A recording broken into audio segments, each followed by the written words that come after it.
ಎಷ್ಟೋ ಜನರಿಗೆ ಮುಂಜಾನೆ ಎದ್ದ ತಕ್ಷಣ ವಾಶ್ರೂಮ್ ಹೋಗ್ತಾರ, ಟಾಯ್ಲೆಟ್ಗೆ ಹೋಗ್ತಾರ, ಮೋಷನ್ ಕ್ಲೀನ್ ಆಗುದೇ ಇಲ್ಲ. ಬಹಳ ಹೊತ್ತು ಕೂಡ್ಬೇಕಾಗ್ತದ, ಪ್ರೆಷರ್ ಹಾಕ್ಬೇಕಾಗ್ತದ, ಒಂಥರ ಜಿಗಿಯಾಗಿ ಮೋಷನ್ ಆಗ್ತದ, ಉರಿತಿರ್ತದ, ತಲೆನೋವು ಬರ್ತದ, ಎದಿ ಒಳಗೆಲ್ಲ ಹುಳಿ ಹುಳಿ ಬಂದಂಗ ಆಗ್ತಿರ್ತದ, ಹೊಟ್ಟೆ ಉಬ್ಬದಂಗ ಆಗ್ತಿರ್ತದ.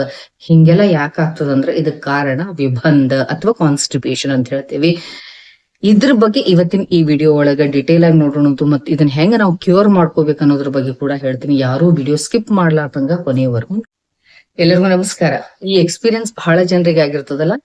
ಬೆಳಿಗ್ಗೆ ಹೋಗಿ ಟಾಯ್ಲೆಟ್ ಒಳಗೆ ಕೂತ್ಕೊಂಡೆ, ಮೋಷನ್ ಕ್ಲೀನ್ ಆಗ್ಲಿಲ್ಲ, ಮೋಷನ್ ಆದ್ರೂ ಕೂಡ ಪ್ರೆಷರೈಸ್ ಮಾಡ್ಬೇಕಾಗ್ತದ ಅಂತ ಒದ್ದಾಡ್ತಿರ್ತಾರ ಬಹಳ ಮಂದಿ.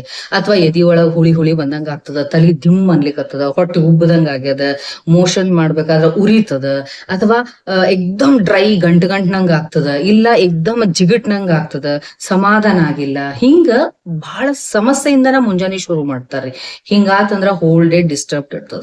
ಇದರ ಅರ್ಥ ಏನು? ನಿಮ್ಗ ಕಾನ್ಸ್ಟಿಪೇಷನ್ ಅದ ಅಥವಾ ವಿಬಂಧದಿಂದ ನೀವು ಬಳಲಿಕತ್ತೀರಿ ಅಂತ ಕ್ಲಿಯರ್ ಆಯ್ತು, ಹೌದಾ? ಹಿಂದೆಲ್ಲ ಏಜ್ ಆದವ್ರಿಗೆ, ಎಸ್ಪೆಷಲಿ ಆಫ್ಟರ್ 60-65 ಇಯರ್ಸ್ನವ್ರಿಗೆ ಈ ಸಮಸ್ಯೆ ಬರ್ತಿತ್ತು. ಯಾಕಂದ್ರೆ ಅವ್ರದ್ದು ಫಿಸಿಕಲ್ ಆಕ್ಟಿವಿಟಿ ಡೌನ್ ಆಗಿರ್ತಿತ್ತು, ಅಗ್ನಿ ಡೌನ್ ಆಗಿರ್ತಿತ್ತು.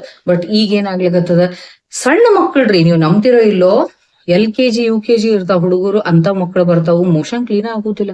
ಅವ್ರ ಪೇರೆಂಟ್ಸ್ ಬಹಳ ಪ್ರೌಡ್ ಇಂದ ಹೇಳ್ತಾರ, ಏನೊಂದು ವಾರಕ್ 3 ಸರಿ ಮಾಡ್ತಾನ್ರಿ, ಸಾಕ್ ನಡೀತದ್ರಿ, ಹಂಗೇನ್ ಸಮಸ್ಯೆ ಇಲ್ಲ. ಬಿಕಾಸ್ UK USA ಒಳಗೆಲ್ಲ ಹಂಗ ಹೇಳ್ತಾರಲ್ರಿ, ವಾರಕ್ 3 ಸರಿ ಮಾಡ್ಬಿಟ್ರೆ ಸಾಕಂತ ಹೇಳ್ತಾರ ಅಂತ ಪೇರೆಂಟ್ಸ್ ಹೇಳ್ತಾರ. It is very unfortunate. ನೀವು UK ಒಳಗಿದ್ದೀರೇನು ಅಥವಾ USA ಒಳಗಿದ್ದೀರೇನು? ಅವ್ರು ಊಟ ಮಾಡಂತ ಆಹಾರ ಊಟ ಮಾಡ್ಲಿಕ್ಕತ್ತೀರೇನು? ಇಲ್ಲಲ್ಲ. ನಮ್ಮಲ್ಲಿ ಆಹಾರ ಉಣ್ಣಾಕತ್ತೀರಿ, ನಮ್ಮಲ್ಲಿ ಜಿಯೋಗ್ರಾಫಿಕಲ್ ಏರಿಯಾ ಒಳಗದಿರ ಅಂದ್ಮೇಲೆ ನಮ್ಮ ದೇಹ ಇಲ್ಲಿ ತಕ್ಕಂಗ ಫಂಕ್ಷನ್ ಮಾಡ್ಬೇಕು, ಕೆಲಸ ಮಾಡ್ಬೇಕು.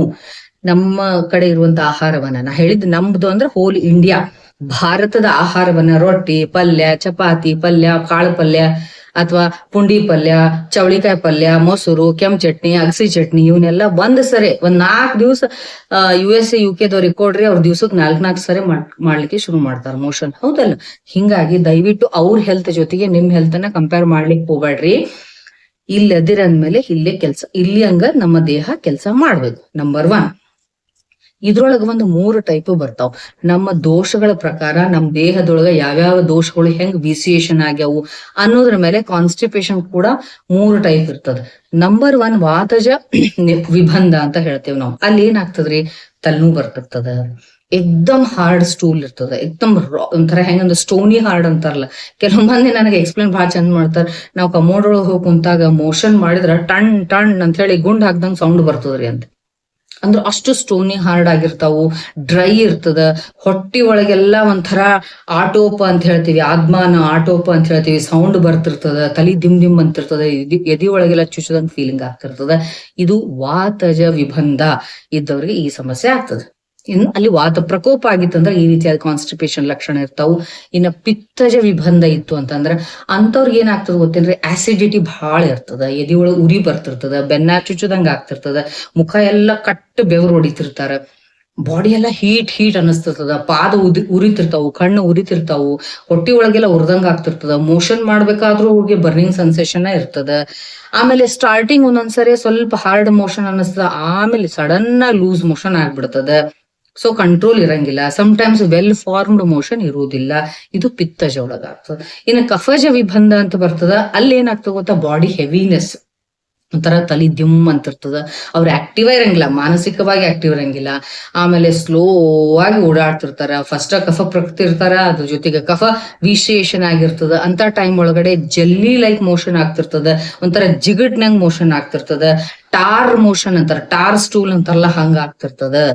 ಸೊ ಇವೆಲ್ಲಾ ರೀತಿ ಲಕ್ಷಣಗಳು ಒಬ್ರೊಳಗ ಬರ್ಬೇಕಂತೇನಿಲ್ಲ. ಅವ್ರವ್ರ ಪ್ರಕೃತಿ ಅನುಸಾರವಾಗಿ ಅವ್ರ ಪ್ರಕೃತಿ ಒಳಗೆ ಯಾವ ದೋಷದ ಪ್ರಾಬ್ಲಮ್ ಆಗ್ಯದ ಅದ್ರ ಪ್ರಕಾರ ಪ್ರೆಸೆಂಟ್ ಆಗ್ತಿರ್ತಾವ. ಯಾವ್ದ ಪ್ರಕೃತಿ ಇರ್ಲಿ, ಏನ ಇರ್ಲಿ, ಮೋಷನ್ ಅಂತೂ ಎವ್ರಿ ಡೇ ಆಗ್ಬೇಕು.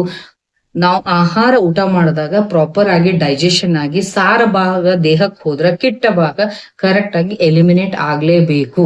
ಇಲ್ಲಾಂದ್ರೆ ಏನಾಗ್ತದ, ಒಂದ್ ಇಮ್ಯಾಜಿನ್ ಮಾಡ್ಕೊಡ್ರಿ, ನಿಮ್ ಮನಿ ಮುಂದೆ ಒಂದ್ ದೊಡ್ಡ ಗಟರ್ ಐತಿ, ಮನಿ ಮುಂದ ಗಟ್ರ ದಂಡಿಲನ ಮನಿ ಕಟ್ಟಿರಿ ಅನ್ಕೊಡ್ರಿ.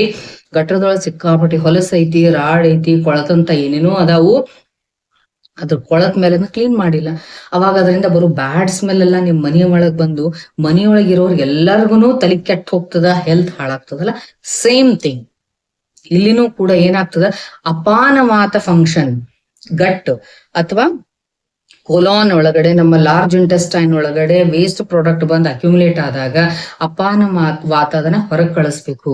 ನಾ ಹೇಳ್ದಂಗ ಅಪಾನವಾತದ ಫಂಕ್ಷನ್ ಏನು, ಮಲ ಮೂತ್ರ ಶುಕ್ರ ಆರ್ತವ ಗರ್ಭ ನಿಷ್ಕ್ರಮಣೀಯ ಕ್ರಿಯಾ, ಅದನ್ನ ಹೊರಗೆ ಹಾಕೋದ್ ಬಿಟ್ಟು ಅಪಾನವಾತ ಬೈ ಚಾನ್ಸ್ ಅಪ್ವರ್ಡ್ ಮೂವ್ಮೆಂಟ್ ಅನ್ನ ಸ್ಟಾರ್ಟ್ ಮಾಡ್ಬಿಡ್ತು ಅಂದ್ರೆ ಇಂಟರ್ನಲ್ಲಿ ಎಂಡೋಟಾಕ್ಸಿನ್ಸು ರೀಅಬ್ಸಾರ್ಬ್ ಆಗ್ಲಿಕ್ಕೆ ಶುರುವಾಗ್ತಾವ. ಇದರಿಂದ ಏನೇನಾಗ್ತಾವ ಅಂದ್ರೆ simple problems like gastritis, acidity ಆಗೋದು, ಗ್ಯಾಸ್ ಆಗೋದು, ಬ್ಲೂಟಿಂಗ್ ಆಗೋದು, ಇವಂತೂ ಕಾಮನ್, ಚಕ್ರ ಬರೋದು, ಇವೆಲ್ಲ ಮೇಜರ್ ಪ್ರಾಬ್ಲಮ್ಸ್ ಬರ್ತಾವ್ರಿ. ಲೈಕ್ ಮೈಗ್ರೇನ್ ಬರ್ತದ, ಅರ್ಥ್ರೈಟಿಸ್ ಬರ್ತದ, ಅಂದ್ರೆ ಆಟೋಇಮ್ಯೂನ್ ಡಿಸಾರ್ಡರ್ಸ್ ಬರ್ಲಿಕ್ಕೆ ಶುರುವಾಗ್ತಾವ. ಎಷ್ಟೋ ಸರಿ ಆಟೋಇಮ್ಯೂನ್ ಡಿಸಾರ್ಡರ್ಸ್ ಬರ್ಲಿಕ್ಕೆ ಕಾರಣ ಏನು ಅಂತಂದ್ರೆ ಗೊತ್ತಿಲ್ಲ ಅಂತ ಹೇಳ್ತಾರೆ. ಯಾಕೆ ಗೊತ್ತಿಲ್ಲ?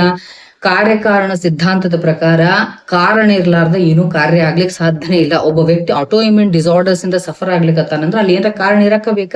ಒಂದು ವಿರುದ್ಧ ಆಹಾರ ಸೇವನೆ ಮಾಡ್ತಿರ್ತೀವಿ, ಇನ್ನೊಂದು ಈ ರೀತಿ ಟಾಕ್ಸಿನ್ಸ್ ಅನ್ನ ಇಂಟರ್ನಲ್ ಅಬ್ಸಾರ್ಪ್ಷನ್ ಮಾಡ್ಕೊಂತಿರ್ತೀವಿ. ಆದಾಗ ಒಳಗಡೆ ನಮ್ಮ ಟಿಶ್ಯೂಸ್ ಕನ್ಫ್ಯೂಷನ್ ಆಗಿ ನಮ್ಮ ವಿರುದ್ಧ ನಮ್ಮ ಇಮ್ಯೂನ್ ಸಿಸ್ಟಮ್ ಕೆಲಸ ಮಾಡ್ಲಿಕ್ಕೆ ಶುರುವಾಗ್ತದ. ಅರ್ಥ್ರೈಟಿಸ್ ನಂತವು, ಸ್ಕಿನ್ ಪ್ರಾಬ್ಲಮ್ಸ್ ಇವೆಲ್ಲ ಶುರುವಾಗ್ತಾವು. ಅದ್ರ ಜೊತೆಗೆ so many times diabetic mellitus ಅಂದ್ರೆ ಮೆಟಬಾಲಿಕ್ ಡಿಸಾರ್ಡರ್ಸ್, ಥೈರಾಯ್ಡ್ ಪ್ರಾಬ್ಲಮ್ ಅಥವಾ ಪ್ರಮೇಹ ರೋಗಗಳು ಇವೆಲ್ಲ ಬರ್ಲಿಕ್ಕೆ ಶುರುವಾಗ್ತಾವ. ಕಾರಣ ಒಂದ್, ನಿಮ್ ಸರಿಯಾಗಿ ಮೋಷನ್ ಕ್ಲೀನ್ ಆಗ್ಲಿಕ್ಕತ್ತಿಲ್ಲ, ಕಾನ್ಸ್ಟಿಪೇಷನ್ ಸರಿಯಾಗಿ ನೀವು ಫಿಕ್ಸ್ ಮಾಡ್ಕೊಂಡಿಲ್ಲ. ಹಂಗಂದ್ರೆ ಏನ್ ಮಾಡ್ಬೇಕು ಇದಕ್ಕ? ಹೌದು ಹಿಂಗೆಲ್ಲ ಆಗ್ತದ, ನಮ್ಮ ಮೋಷನ್ ರೆಗ್ಯುಲರ್ ಆಗಂಗೆ ಇಲ್ಲ, ಏನ್ ಮಾಡೋದು ಅಂತ ಕೇಳಿದಾಗ ಅಂತವ್ರಿಗೆ ನಾ ಕೆಲವೊಂದು ಇವತ್ತ ಟಿಪ್ಸ್ ಹೇಳ್ತೀನಿ. ಯಾರು ಫಸ್ಟ್ ಟೈಮ್ ನೋಡ್ಲಿಕ್ಕತ್ತಿಲ್ಲ ದಯವಿಟ್ಟು ಚಾನೆಲ್ ಅನ್ನ ಸಬ್ಸ್ಕ್ರೈಬ್ ಮಾಡ್ಕೊಡ್ರಿ ಮತ್ತು ವಿಡಿಯೋ ಕೊನೆಯವರೆಗೂ ನೋಡಿ ಅದ್ರ ಲಾಭ ತಗೊಂಡು ನಿಮಗ ಅನಿಸಿದಂತ ಕಮೆಂಟ್ಸ್ ಅನ್ನ ನೀವು ಹಾಕಿ ನಿಮ್ ಹಿತೈಷಿಗಳಿಗೆ ನೀವು ಶೇರ್ ಮಾಡೋದ್ರಿಂದ ನಮಗ್ ಮೋಟಿವೇಶನ್ ಸಿಗ್ತದ. ನಮ್ಗೆ ಒಳ್ಳೊಳ್ಳೆ ಒಂದು ಅಥೆಂಟಿಕ್ ಕಾಂಟೆಂಟ್ ಅನ್ನ ನಿಮ್ಗ ಕೊಡಬೇಕು ಅಂತ ಹುರುಪು ಸಿಗ್ತದ. ಅದಕ್ಕೆ ನಾ ಹೇಳೋದು ಸಬ್ಸ್ಕ್ರೈಬ್ ಮಾಡ್ಕೊಡ್ರಿ. ಓಕೆ, ಈಗ ನಂಬರ್ 1, ಯಾವುದೇ ಪ್ರಕೃತಿಯವ್ರು ಇರ್ಲಿ, ನೀವೇನ್ ಮಾಡ್ಬೇಕು ಅಂದ್ರೆ ಫಸ್ಟ್ ಅಗ್ನಿಯನ್ನ ಫಿಕ್ಸ್ ಮಾಡ್ಕೋಬೇಕು. Very important. ಇದು ಹೆಂಗಾಗ್ತದಂದ್ರ, ನಿಮ್ಮ ವರಾಂಡ ಒಳಗ ಒಂದು ಡಸ್ಟ್ ಬಿನ್ ಇಟ್ಟಿರಿ, ಅದ್ರೊಳಗೆ ಕಸ ಹಾಕ್ತಾ ಇರ್ತೀರಿ. ಎಲ್ಲಿಂದ ಹಾಕ್ತಿರಿ ಆ ಕಸನ? ನಿಮ್ಮ ಮನೆಯೊಳಗ ಎಲ್ಲಾ ರೂಮನ್ನು ಒಂದೊಂದ ಕ್ಲೀನ್ ಮಾಡಿ ಮಾಡಿ ಮಾಡಿ ತಗೊಂಡ್ ಬಂದು ಜಮಾ ಮಾಡಿ ಆ ಡಸ್ಟ್ ಬಿನ್ ಒಳಗ ಕಸ ಹಾಕ್ತಿರಿ. ಅವಾಗ ಅವರು ಕಸದವರು ತಗೊಂಡ್ ಹೋಗ್ತಾರೆ. ರೈಟ್? ಹಂಗ ದೇಹದೊಳಗ ಸೆಲ್ಯುಲಾರ್ ಅಗ್ನಿಕ್ರಿಯಾ ಫಂಕ್ಷನ್, ಮೆಟಬಾಲಿಕ್ ಫಂಕ್ಷನ್ ಸರಿಯಾಗಬೇಕು. ಜಾಟ್ರಾಗ್ನಿ, ಧಾತ್ವಾಗ್ನಿ, ಭೂತಾಗ್ನಿಗಳು ಸರಿಯಾಗಿ ಆಕ್ಟಿವೇಟ್ ಆಗಿ ನಾವು ಉಂಡಂತ ಆಹಾರವನ್ನ ಸರಿಯಾಗಿ ಚಯಾಪಚಯ ಕ್ರಿಯೆ ಮಾಡಿದಾಗ ಒಂದೊಂದು ರೂಮಿಂದ ಕಸವನ್ನ ಹಿಂಗ್ ದುಗಿಸ್ಕೊಂಡು ಬಂದು ಆ ಡಸ್ಟ್ ಬಿನ್ ಒಳಗೆ ಹಾಕ್ದಂಗ ಪ್ರಾಪರ್ ಆಗಿ ಲಿವರ್ ಫಂಕ್ಷನ್ ಕರೆಕ್ಟ್ ಆಗಿ ಕೆಲಸ ಮಾಡಿ ಅದನ್ನ ನೆಕ್ಸ್ಟ್ ಲೆವೆಲ್ ಕಳಿಸ್ತದ. ಸ್ಮಾಲ್ ಇಂಟೆಸ್ಟೈನ್ ಒಳಗೆ ಬಂದು ಅಲ್ಲಿ ರೀಅಬ್ಸಾರ್ಪ್ಷನ್ ಆಗ್ಬೇಕು. ವೈಟಮಿನ್ಸ್, ಮಿನರಲ್ಸ್ ಎಲ್ಲ ಕರೆಕ್ಟ್ ಆಗಿ ಅಬ್ಸಾರ್ಬ್ ಆದ್ಮೇಲೆ ಅಲ್ಲಿ ಬ್ಯಾಡಾಗಿದ್ದು ಲಾರ್ಜ್ ಇಂಟೆಸ್ಟೈನಿಗೆ ಹೋಗ್ಬೇಕು. ಅಲ್ಲಿ ನೀವು ಸರಿಯಾದ ಪ್ರಮಾಣದೊಳಗ ನೀರಿನ ಅಂಶ ಮತ್ತು ಫೈಬರ್ ಅಂಶ ಇತ್ತು ಅಂತಂದ್ರೆ ಆಟೋಮೆಟಿಕಲಿ ಅದು ಹೊರಗೆ ಹೋಗ್ತದೆ. ಎಕ್ಸಾಕ್ಟ್ಲಿ ಹಂಗ ಇಲ್ಲಿ ಮನೆಯೆಲ್ಲ ಕ್ಲೀನ್ ಮಾಡ್ಕೊಂಡು ಒಂದು ಡಸ್ಟ್ ಬಿನ್ ಒಳಗೆ ಇಟ್ಟಾಗ ಅದನ್ನ ತಗೊಂಡ್ ಹೋಗ್ತಾರ. ನೀವಲ್ಲಿ ಡಸ್ಟ್ ಬಿನ್ ಒಳಗ ಕಸಾನೇ ಸರಿ ಬರ್ಲಿಲ್ಲ ಅಂದ್ರೆ ಹೆಂಗ್ ತಗೊಂಡ್ ಹೋಗ್ಲಿಕ್ಕೆ ಸಾಧ್ಯ? ಹಂಗ ಇಲ್ಲಿ ಅಗ್ನಿ ಸರಿ ಇಲ್ಲ ಅಂದ್ರೆ ನಿಮ್ದು ಕೊಲಾನ್ ಒಳಗ ಅಥವಾ ದೊಡ್ಡ ಕರಳಿನೊಳಗ ಮಲನೇ ಅಲ್ಲಿ ಫಾರ್ಮೇಶನ್ ಆಗ್ಲಿಲ್ಲ ಅಂದ್ರೆ ಏನ್ ಹೊರಗೆ ಹಾಕ್ತಿರಿ ನೀವು? ಸುಮ್ನೆ ಮಲ ವಿಸರ್ಜನೆ ಆಗ್ಲಿಕ್ಕತ್ತಿಲ್ಲ ಅಂತ ತಿಳ್ಕೊಂಡು ಏನೇನೋ ತಮ್ಮ ತಿಳಿದಂತಹ ಲ್ಯಾಕ್ಸೇಟಿವ್ಸ್, ಪರ್ಗೇಟಿವ್ಸ್, ಔಡ್ಲ ಎಣ್ಣೆ ಅದನ್ನೆಲ್ಲ ಕುಡ್ಕೊಂಡು ನೀವು ರೆಕ್ಟಲ್ ಮ್ಯೂಕೋಸನ್ನೆಲ್ಲ ಹಾಳು ಮಾಡ್ಕೋತೀರಿ. ಇಂಥ ಕೆಲಸ ಮಾಡಬಾರ್ದು. ಫಸ್ಟ್ ನಿಮ್ಮ ಅಗ್ನಿಯನ್ನ ಸರಿ ಮಾಡ್ಕೋಬೇಕು. ಅಗ್ನಿ ಸರಿ ಮಾಡ್ಕೋಬೇಕು ಅಂದ್ರ ನಾ ಹೇಳೇನಿ, ನಿಮ್ಮ ಬ್ಯಾಲೆನ್ಸ್ಡ್ ಆಹಾರನೇ ಇರ್ಬೇಕು. ಅದಕ್ಕೆ ಸಂಬಂಧಪಟ್ಟಂತ ಗಟ್ ಮೈಕ್ರೋಬಯೋಮ್ ಅನ್ನ ಹೆಂಗ್ ಇಟ್ಕೋಬೇಕು ಅಂತ ಒಂದು ವಿಡಿಯೋ ಮಾಡೀನಿ. ದಯವಿಟ್ಟು ಚಾನಲ್ ಅನ್ನ ವಿಸಿಟ್ ಮಾಡಿ ಅದ್ರೊಳಗಿರುವಂತ ವಿಡಿಯೋಸ್ ನೋಡ್ರಿ, ನಿಮ್ಗೆ ಕ್ಲಿಯರ್ ಆದಂತ ಐಡಿಯಾ ಸಿಗ್ತದೆ. ಅಗ್ನಿ ಒಂದು ಸರಿ ಆದ್ಮೇಲೆ ಬರೀ ಜಾಟ್ರಾಗ್ನಿ ಒಂದೇ ಅಲ್ಲ, ಸೆಲ್ಯುಲರ್ ಅಗ್ನಿಗಳು, ಭೂತಾಗ್ನಿಗಳು ಎಲ್ಲವೂ ಅಗ್ನಿಗಳು ಸರಿಯಾಗಿ ಡೈಜೆಷನ್ ಮಾಡಿದಾಗ ನಿಮಗಲ್ಲಿ ಏನ್ ಬರ್ತದ? ಸರಿಯಾದ ಚಯಾಪಚಯ ಕ್ರಿಯಾಗಿ ಮಲ ಫಾರ್ಮೇಶನ್ ಆಗ್ತದ. ಇನ್ನು ನೆಕ್ಸ್ಟ್ ಬರೋದು ಹೈಡ್ರೇಷನ್. ಸರಿಯಾಗಿ ನೀರ್ ಕುಡಿಲೇಬೇಕು. ಮಳೆಗಾಲ ಬಂದದ್ರಿ ನಂಗೆ ನೀರ್ ಕುಡಿಲಿಕ್ಕೆ ಮನ್ಸು ಬರಂಗಿಲ್ಲ ಅಲ್ಲ, ನಿಮ್ಮ ದೇಹಕ್ಕೆ ಎಷ್ಟು ಬೇಕು ಅಷ್ಟು ನೀರನ್ನ ನೀವು ಕುಡಿಬೇಕು. ಡಿಹೈಡ್ರೇಟ್ ಮಾಡ್ಕೊಳಿಕ್ ಹೋಗ್ಬಾರ್ದು. ಇನ್ನು ನೆಕ್ಸ್ಟ್ ಕೆಲವೊಂದು ಏನ್ ತಗೋಬಹುದು ಮನೆಯೊಳಗನ ಅನ್ನುವಂತ ಟಿಪ್ಸ್ ಹೇಳ್ತೀನಿ. ಯಾರಿಗೆ ಕ್ರಾನಿಕ್ ಕಾನ್ಸ್ಟಿಪೇಷನ್ ಇರ್ತದಲ್ಲ, ಒಂದು ಪೆನ್ ಪೇಪರ್ ತಗೊಂಡು ಬರ್ಕೊಳ್ರಿ, ನಿಮ್ಗೆ ಯೂಸ್ ಆಗುವಂತದನ್ನ ನೀವು ಅಳವಡಿಸ್ಕೋಬಹುದು. ನಂಬರ್ 1, ಯಾವ್ದೋ ಪ್ರಕೃತಿ ಇರ್ಲಿ, ನಾವ್ ಹೇಳೋದು ತ್ರಿಫಲಾ ಚೂರ್ಣ ಅಂತ ಒಂದು ಚೂರ್ಣ ಸಿಗ್ತದೆ. ಎಸ್ಪೆಷಲಿ ವಾತ ಪ್ರಕೃತಿಯವ್ರಿಗೆ ಇದು ಬಹಳ ಹೆಲ್ಪ್ ಆಗ್ತದೆ. ತ್ರಿಫಲಾ ಚೂರ್ಣದೊಳಗ ಹರಿತಕ್ಕೆ, ವಿಭಿತಕ್ಕೆ, ಆಮಲಕ್ಕೆ ಅಂತ 3 ಪೌಡರ್ ಅನ್ನ ಈಕ್ವಲ್ ಕ್ವಾಂಟಿಟಿ ಒಳಗೆ ಮಿಕ್ಸ್ ಮಾಡಿರ್ತಾರೆ. ಆ ತ್ರಿಫಲಾ ಚೂರ್ಣವನ್ನ ಇದಕ್ಕೆ ತ್ರಿದೋಷಹರ ಅಂತ ಹೇಳ್ತೇವಿ. ಇದನ್ನ ರಾತ್ರಿ ಹೊತ್ನೊಳಗ ಬಿಸಿ ನೀರ್ನೊಳಗ 1 ಟೀ ಸ್ಪೂನ್ ತ್ರಿಫಲಾ ಚೂರ್ಣಕ್ಕ ಅರ್ಧ ಚಮಚ ತುಪ್ಪವನ್ನ, ಆಕಳ ತುಪ್ಪವನ್ನ ಹಾಕಿ ಸಾವಕಾಶ ಕುಡಿದು ಮಲ್ಕೋದ್ರಿಂದ ಇದು ಬೆಸ್ಟ್ ಪ್ರೀಬಯೋಟಿಕ್. ನಿಮ್ಮ ಗಟ್ ಒಳಗಿರುವಂತ ಗುಡ್ ಬ್ಯಾಕ್ಟೀರಿಯಾಕ ಪ್ರೀಬಯೋಟಿಕ್ ನಂಗೆ ಕೆಲಸ ಮಾಡ್ತದ. ಹಿಂಗಾಗಿ ಗಟ್ ಮೈಕ್ರೋಬಿಯಮ್ ಹೆಲ್ತ್ ಚಲೋ ಆಗ್ತದ. ನಿಮ್ದು ಗಟ್ ಮೊಟಿಲಿಟಿ ಇಂಪ್ರೂವ್ಮೆಂಟ್ ಆಗ್ತದ. ಮುಂಜಾನೆ ಎದ್ದಿಂದ ಆ ಸ್ನಿಗ್ಧತೆ ತುಪ್ಪ ತಿಂದಿರೋದ್ರಿಂದ ಮಲ ಸಾಫ್ಟ್ ಆಗ್ತದ, ಮೋಷನ್ ಕ್ಲೀನ್ ಆಗ್ತದ. ಇನ್ನ ಪಿತ್ತ ಪ್ರಕೃತಿಯವರಿಗೆ ನಾವೇನ್ ಹೇಳ್ತೀವಿ ಅಂತಂದ್ರೆ, ಹೆಚ್ಚಾಗಿ ಇದೇ ತ್ರಿಫಲಾ ಚೂರ್ಣದ ಜೊತೆಗೆ ನೀವು ಅಲೋವೆರಾ ಜ್ಯೂಸ್ ಅನ್ನು ಕೂಡ ಮಿಕ್ಸ್ ಮಾಡಿ ಕುಡಿಬಹುದು. ಇದರಿಂದನೂ ಕೂಡ ನಿಮ್ಗೆ ಎಷ್ಟೋ ಬರ್ನಿಂಗ್ ಸೆನ್ಸೇಷನ್ ಮತ್ತು ಪಿತ್ತಹರ ಕೆಲಸವನ್ನ ಮಾಡಿ ಮೋಷನ್ ಕ್ಲೀನ್ ಮಾಡ್ತದ. ಇನ್ನು ಕೆಲವು ಜನರಿಗೆ ನಾವೇನ್ ಹೇಳ್ತೀವಿ, ತ್ರಿಫಲಾ ಚೂರ್ಣ ಜೊತೆಗೆ ಕಫ ಪ್ರಕೃತಿ ಇದ್ದವಂತವ್ರಿಗೆ, ಕಫ ಪ್ರಕೃತಿ ಇದ್ದು ಕಾನ್ಸ್ಟಿಪೇಷನ್ ಆಗ್ತಾ ಇರುವಂತವರಿಗೆ ಅಲ್ಲಿ ಆಮಪಾಚನ ಸರಿಯಾಗಿ ಆಗ್ಬೇಕು. ಆಮ ಅಕ್ಯುಮಿಲೇಷನ್ ಆಗೋದ್ರಿಂದ ಒಂಥರ ಸ್ಲಗಿಶ್ ಸ್ಟೂಲ್ ಬರ್ತಿರ್ತದ. ಅದಕ್ಕೆ ಅಲ್ಲಿ ತ್ರಿಫಲಾ ಚೂರ್ಣ ಜೊತೆಗೆ ತ್ರಿಕಟು ಚೂರ್ಣವನ್ನ ಮಿಕ್ಸ್ ಮಾಡಿ ರಾತ್ರಿ ಹೊತ್ತಿನೊಳಗ ಬಿಸಿಲಿನೊಳಗೆ ಕುಡಿಯೋದ್ರಿಂದ ನಿಮಗ ಸರಿಯಾಗಿ ಮೋಷನ್ ಕ್ಲೀನ್ ಆಗ್ತದ. ಇದ್ರ ಜೊತೆ ಕೆಲವೊಂದು ಸಿಂಪಲ್ ಟೆಕ್ನಿಕ್ಸ್ ಅನ್ನು ಹೇಳ್ತೀನಿ ನಾನು. ಒಂದು ಮುಷ್ಟಿಯಷ್ಟು ಅಥವಾ ಒಂದು ಸ್ವಲ್ಪ ನೀವು ಈ ಒಣ ದ್ರಾಕ್ಷಿಯನ್ನ ರಾತ್ರಿ ನೆನೆಸಿಡಬೇಕು. ಬೆಳಗಿನವರೆಗೂ ನೆನೆಸಿದ ದ್ರಾಕ್ಷಿನ ಬೆಳಿಗ್ಗೆ ಎದ್ದ ತಕ್ಷಣ ತಿನ್ನೊಂದು ಆ ನೀರನ್ನ ಕುಡಿಯೋದ್ರಿಂದನೂ ಮೋಷನ್ ಕ್ಲೀನ್ ಆಗ್ತದ. ಎದ್ದ ತಕ್ಷಣ ತುಪ್ಪದ ನೀರು, ಸಿಂಪಲ್ ಹಾಟ್ ವಾಟರ್ ಒಳಗ ಸ್ವಲ್ಪ ತುಪ್ಪವನ್ನು ಹಾಕಿ ಕುಡಿಯೋದ್ರಿಂದನೂ ಮೋಷನ್ ಕ್ಲೀನ್ ಆಗ್ತದ. ಇನ್ನು ಕೆಲವೊಂದು ಜನರಿಗೆ ನಾ ಹಲ್ಲು ಸರಿಯಾಗಿರೋರು ಹೇಳ್ತೀನಿ, ಸಾಯಂಕಾಲದ ಹೊತ್ತು 1 ಚಮಚ ನೀವು ಫೆನಲ್ ಸೀಡ್ಸ್ ಅಂತ ಹೇಳ್ತೀವಲ್ಲ, ಬಡಿ ಸೋಂಫ್ ಕಾಳು, ಅದನ್ನ ಅಗುದು ಚಂದ ತಿಂದು ಬಿಸಿನೀರ್ನೊಳಗ ಒಂದ್ ಸ್ವಲ್ಪ ತುಪ್ಪ ಹಾಕೊಂಡು ಕುಡಿಯೋದ್ರಿಂದನೂ ಕೂಡ ನಿಮ್ಮ ಮೋಷನ್ ಕ್ಲೀನ್ ಆಗ್ತದ. ಸೊ ಇವನ್ನೆಲ್ಲಾ ನೀವು ಮನೆಯೊಳಗ ಮಾಡ್ಕೋಬಹುದು. ಜೊತೆಗೆ ಕೆಲವೊಂದು ಮೆಡಿಸಿನ್ಸ್ ಅನ್ನು ಕೂಡ ತಗೋಬಹುದು. ಲೈಕ್ ದ್ರಾಕ್ಷಾಸವ ಅಂತ ಹೇಳ್ತೀವಿ, ಅಭಯಾರಿಷ್ಟ ಅಂತ ಹೇಳ್ತೀವಿ, ಲವಣ ಭಾಸ್ಕರ ಚೂರ್ಣ ಅಂತ ಹೇಳ್ತೀವಿ, ಸ್ವಾದಿಷ್ಟ ವಿರೇಚನ ಚೂರ್ಣ ಅಂತ ಹೇಳ್ತೀವಿ. ಇವನ್ನೆಲ್ಲ ತಗೋಬೇಕು. ಬಟ್ ತಗೋಬೇಕಾದ್ರೆ ನೀವು ಡಾಕ್ಟರ್ ಕನ್ಸಲ್ಟ್ ಮಾಡೋದು ಬಹಳ ಇಂಪಾರ್ಟೆಂಟ್. ಯಾಕಂದ್ರೆ ನೀವು ಯಾಕೆ ಕಾನ್ಸ್ಟಿಪೇಷನ್ ಆಗ್ಲಿಕ್ಕತ್ತದ, ಅದ್ರ ಜೊತೆ ಏನಾದ್ರೂ ಸಮಸ್ಯೆ ಐತಾ. ಎಕ್ಸಾಂಪಲ್, ಈಗ ಎಷ್ಟೋ ಸಾರಿ ಮೋಷನ್ ಹಾರ್ಡ್ ಆಗೋದು ಅಷ್ಟಲ್ಲ, ಜೊತೆಗೆ ಹೆವಿ ಬ್ಲೀಡಿಂಗ್ ಇರ್ತದ, ಅಥವಾ ಏನ್ ಮಾಡಿದ್ರು ಮೋಷನ್ ಆಗ್ತಾನೆ ಇರಂಗಿಲ್ಲ, ಮೋಷನ್ ಆಗಂಗಿಲ್ಲ, ಜೊತೆಗೆ ವೇಟ್ ಸಡನ್ ರೆಡ್ಯೂಸ್ ಆಗ್ತಿರ್ತದ, ಆಮೇಲೆ ಪೂರಾ ಮೈಯೆಲ್ಲ ಒಣಗದಂಗ ಆಗ್ತಿರ್ತದ. ಹಿಂಗ 108 ಸಮಸ್ಯೆಗಳೇನಾದ್ರೂ ಇತ್ತು ಅಂದ್ರೆ ಇಮಿಡಿಯೇಟ್ ನೀವು ಡಾಕ್ಟರ್ಸ್ ಅನ್ನ ಕನ್ಸಲ್ಟ್ ಮಾಡಿ ಟ್ರೀಟ್ಮೆಂಟ್ ತಗೋಬೇಕಾಗ್ತದ. ಸಮ್ ಟೈಮ್ ಸರ್ಜಿಕಲ್ ಇಂಟರ್ವೆನ್ಷನ್ಸು ಬೇಕಾಗ್ತಾವು. ಓಕೆ, ಏನ್ ಒಳಗ ಆಗ್ಯದ ಅನ್ನೋದನ್ನ ಡಾಕ್ಟರ್ಸೇ ಡಯಾಗ್ನೋಸ್ ಮಾಡ್ಬೇಕೆ ಹೊರತು ಎಲ್ಲದಕ್ಕೂ ಮನಿಯೊಳಗಿಂದ ಬೇಕು ಇದನ್ನು ಬಿಡ್ರಿ. ಎಲ್ಲಿ ಮನಿಯೊಳಗಿಂದ ಔಷಧಿಗಳಿಂದ ನಾವ್ ಯಾವ ರೀತಿಯಾಗಿ ಸರಿ ಮಾಡ್ಕೋಬೇಕು ಅದನ್ನೂ ಮಾಡ್ಕೋಬೇಕು. ಏನೋ ನಮಗ್ ಗೊತ್ತಿಲ್ಲಾರ್ದೆ ಅಚಾತುರ್ಯದಿಂದ ಯಾವುದೋ ಒಂದು ಸಮಸ್ಯೆ ಒಳಗ್ ಕ್ರಿಯೇಟ್ ಆಗಿತ್ತು ಅಂತಂದ್ರೆ ಅಂತಲ್ಲೇ ಸರ್ಜಿಕಲ್ ಇಂಟರ್ವೆನ್ಷನ್ ಬೇಕಂದ್ರೂ ಕೂಡ ಆರಾಮಾಗಿ ಕೂಲ್ ಮೈಂಡಿನಿಂದ ಹೋಗಿ ಆ ಟ್ರೀಟ್ಮೆಂಟ್ ಅನ್ನ ತಗೋಬೇಕಾಗ್ತದ. ಒಟ್ನೊಳಗ ಈ ಒಂದು ಕಾನ್ಸ್ಟಿಪೇಷನ್ ಅನ್ನೋದನ್ನ ಸರಿಯಾಗಿ ನಿಯಮಿತವಾಗಿ ಪ್ರತಿ ದಿವಸ ಇದನ್ನ ರಿಲೀಫ್ ಮಾಡ್ಕೊಳ್ಳೋದ್ರಿಂದ, ಕ್ಲೀನ್ ಮಾಡ್ಕೊಳ್ಳೋದ್ರಿಂದ ನಮ್ಮ ದೇಹ ಟಾಕ್ಸಿಕ್ ಫ್ರೀ ಆಗ್ತದೆ. That's very very important.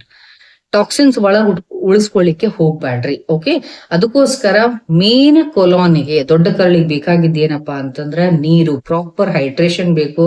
ಎರಡನೇದು ಫೈಬರ್ ಕಂಟೆಂಟ್ ಬೇಕು. ಅದ್ರೊಳಗೆ ಇಸಬ್ಗೋಲ್ ಬಹಳ ಫ್ಯಾಂಟಾಸ್ಟಿಕ್ ಆಗಿ ರಿಸಲ್ಟ್ ಕೊಡ್ತದ. ಯಾರಿಗೆ ಕ್ರಾನಿಕ್ ಕಾನ್ಸ್ಟಿಪೇಷನ್ ಇರ್ತದಲ್ಲ ಅವರು ಸ್ವಲ್ಪ ಇಸಬ್ಗೋಲ್ ಅಂತ ಸಿಗ್ತದ, ಸೀಲಿಯಂ ಹಸ್ಕ್ ಅಂತ ಹೇಳ್ತೀವಿ, ಅದನ್ನು ಕೂಡ 1 ಚಮಚ ನೀವು ಬಿಸಿನೀರೊಳಗೆ ರಾತ್ರಿ ನೆನೆಸಿಡ್ರಿ, ಸ್ವಲ್ಪ ತುಪ್ಪ ಹಾಕಿ ನೆನೆಸಿಡ್ರಿ, ಸ್ವಲ್ಪ ಬಿಟ್ಬಿಡ್ರಿ, ಅಂದ್ರೆ ಅದು ಜೆಲ್ಲಿ ಫಾರ್ಮ್ ಆಗ್ತದ.